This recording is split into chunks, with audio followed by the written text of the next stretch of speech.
We continue our reading of From the Heart, a daily devotional by author Ellen G. White. Today's reading, August 27. The Joy of Christ's Fellowship in Heaven.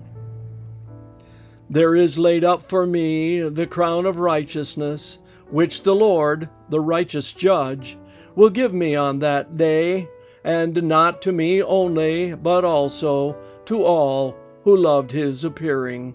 2 Timothy 4:8. While sitting around the communion table, Christ spoke words of intense interest to his disciples. He was soon to pass through scenes that would be to them the severest test. Not only did he see distinctly his own humiliation and suffering, but he saw also the effect that this would have upon the disciples. He would not leave them in darkness regarding his future work. He knew that in their sorrow they would be assailed by the enemy. For Satan's craft is most successful when carried on against those who are depressed by difficulties. During these last sorrowful hours, Christ told his disciples that on the night of his trial they would all be offended, and because of him, and that he would be left alone. He told them that for a little while after his death they would be sorrowful, but their sorrow would be turned into joy. He told them that the time was coming when they would be put out of the synagogues, and that those who killed them would think that they were doing God service. He stated plainly why he told them these things while he was yet with them, that when his words were fulfilled, they would remember that he had told them of them before they came to pass, and thus be strengthened to believe in him as their Redeemer.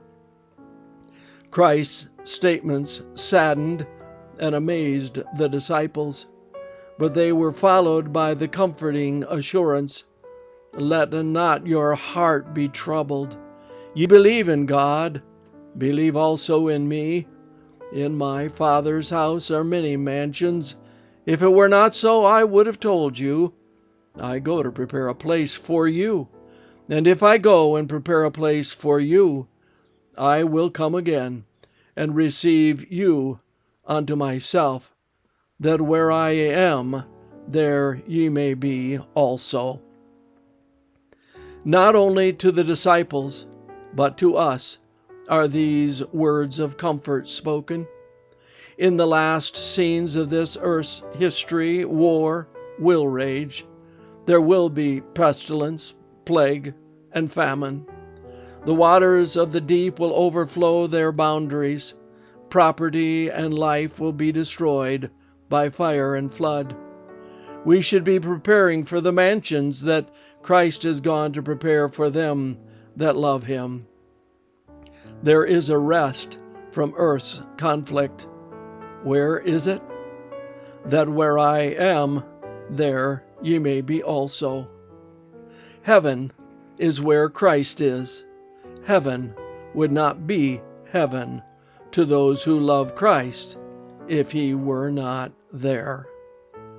Review and Herald, October 19, 1897. This concludes our reading today of From the Heart. Thank you for being our humble King.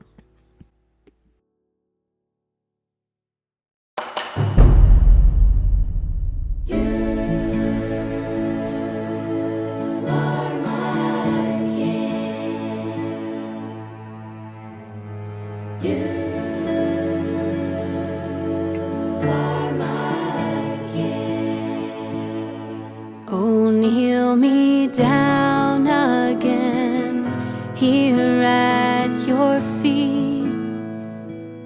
Show me how much you love humility. Oh, Spirit, that leads me to the humble heart of love I see in you. You are the God of the broken, the friend of the weak. You wash the feet of the weary, embrace the ones in need. I want to be like you, Jesus, to have this heart in me. You are the God of the humble. You are the humble King.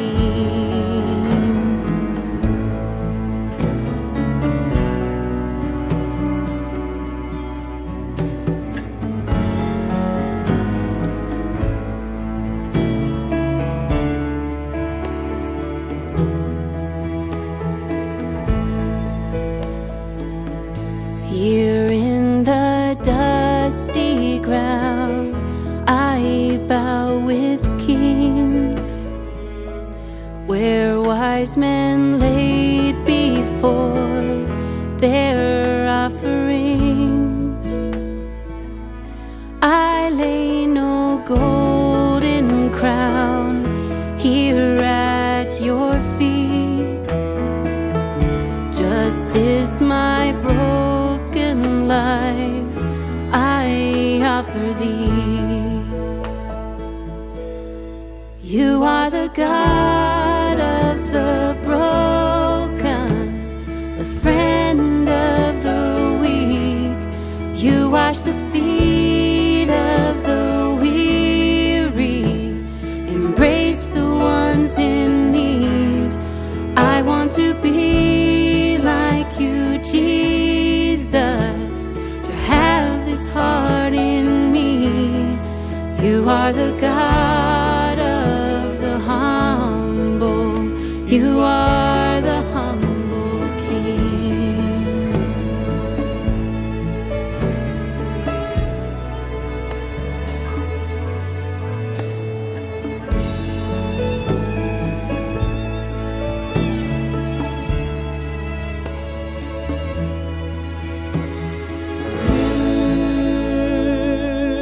You are my King, Jesus. You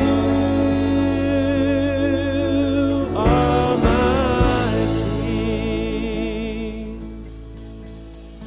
You are my King. You, Jesus, are my King.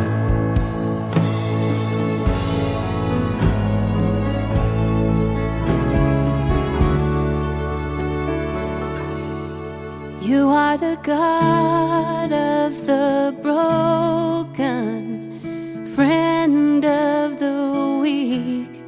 You wash the feet of the weary, embrace the ones in need.